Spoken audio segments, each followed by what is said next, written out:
Selamat pagi, Assalamualaikum warahmatullahi wabarakatuh. Nama saya Julian Hadi Wicaksana dengan NIT 28766 dari kelompok 5 ingin menyampaikan tentang komunikasi antar budaya dan fungsi komunikasi antar budaya. Yang pertama, komunikasi antar budaya, proses penyampaian pesan dari satu pihak ke pihak lainnya dengan menggunakan kata yang bisa dimengerti oleh kedua belah pihak yang terjadi di antara orang-orang yang memiliki kebudayaan yang berbeda. Contohnya bisa etnik, ras, dan sosioekonomi. Budaya yang dimiliki seseorang dapat menentukan bagaimana cara kita berkomunikasi. Yang kedua, fungsi komunikasi antar budaya, yaitu meliputi fungsi pribadi yang bersumber dari individu, menyatakan identitas sosial, menyatakan integritas sosial, menambah pengetahuan, mendapat jalan keluar. Yang kedua, fungsi sosial meliputi pengawasan, menjembatani, dan menghibur. Sekian. Assalamualaikum warahmatullahi wabarakatuh. Mohon izin memperkenalkan diri. Nama Fauzan Setiawan, NIT 20081055. Saya berasal dari kelas Bravo. Di sini saya akan menjelaskan materi psikologi komunikasi antar budaya. Saya akan menjelaskan pada bagian ketiga, yaitu prinsip-prinsip komunikasi antar budaya. Yang pertama yaitu ada relativitas bahasa. Bahasa yang digunakan itu setiap daerah pastinya memiliki relatif yang berbeda-beda.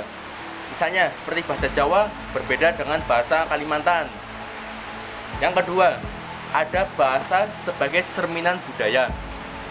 Bahasa sebagai cerminan budaya artinya apa yang kita katakan, apa yang kita ucapkan itu mencerminkan kebudayaan kita.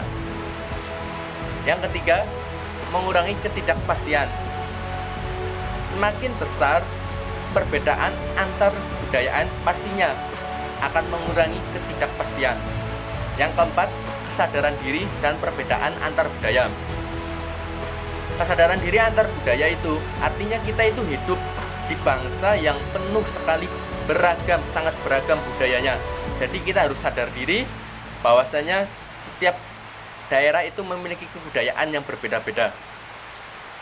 Yang kelima, interaksi awal dan perbedaan antar budaya. Tentu, ketika kita pertama kali berinteraksi, pastinya kita mengalami perbedaan kebudayaan. Tentunya, contohnya saja dalam pengucapan. Pastinya kita mengalami pengucapan yang berbeda dengan satu daerah dengan daerah yang lain. Dan yang keenam yaitu memaksimalkan hasil interaksi. Dengan adanya komunikasi antar budaya, diharapkan kita itu bisa memahami bahwa hasil dari apa yang kita ucapkan itu walaupun berbeda namun tujuannya sama untuk memaksimalkan interaksi kita dengan individu yang satu dengan yang lain. 4. Hambatan komunikasi antar budaya. Hambatan komunikasi antar budaya atau yang sering disebut communication barrier adalah segala sesuatu yang menjadi penghambat terjadinya komunikasi efektif. Misalkan saja di Amerika, mengangguk kepala itu berarti kita telah menyetujui. Akan tetapi, berbanding terbalik dengan Jepang. Ketika di Jepang, menganggukkan kepala itu berarti kita mendengarkan, belum tentu menyetujui. Nah, dengan kita memahami hambatan-hambatan yang terjadi seperti ini, sebenarnya kita dapat melalui ini. Namun ada beberapa hambatan yang memang benar kebiasaan yang membentuk persepsi. Hambatan komunikasi yang dilatar belakangi oleh munculnya persepsi setiap orang akan sesuatu hal sehingga dalam mengartikan segala sesuatu itu berbeda-beda. Yang kedua itu adalah waktu dalam sudut pandang yang berbeda-beda. Hambatan yang dilatar belakangi oleh pengalaman masing individu itu memiliki pengalaman individu yang sama sehingga muncul persepsi yang berbeda-beda dalam melihat sudut pandang tersebut. Yang ketiga adalah bahasa dan komunikasi antar budaya. Hambatan komunikasi berupa bahasa akan terjadi apabila si pengirim pesan dan si penerima pesan itu menggunakan bahasa yang berbeda-beda karena tidak dapat dimengerti. Yang keempat adalah adanya kompetisi dalam pikiran manusia.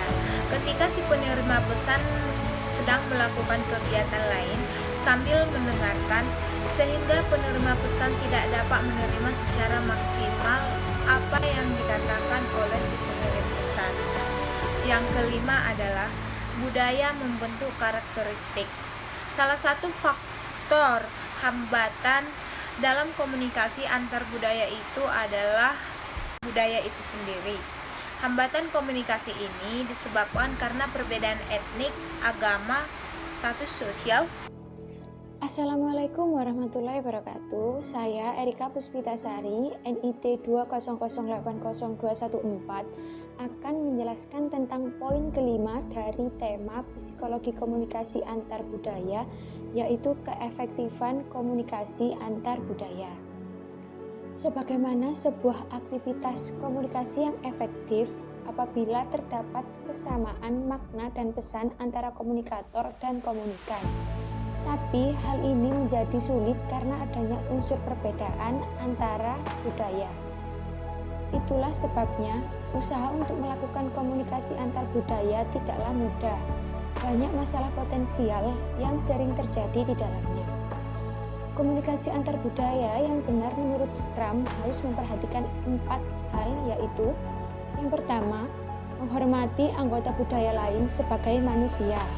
Yang kedua, menghormati adanya budaya lain. Yang ketiga, menghormati hak anggota lain untuk bertindak berbeda dari kebiasaan kita.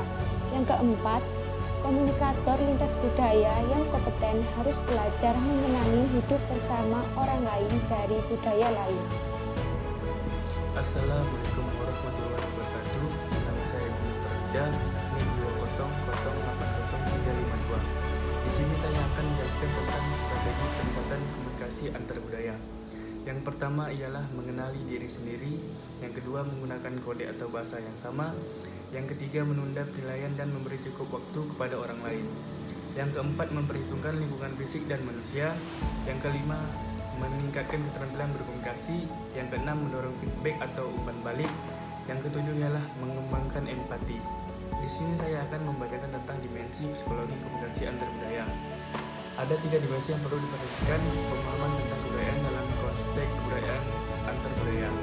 Yang pertama ialah tingkat masyarakat kelompok budaya dari para partisipan, contohnya seperti kawasan dunia, seperti budaya timur dan budaya barat.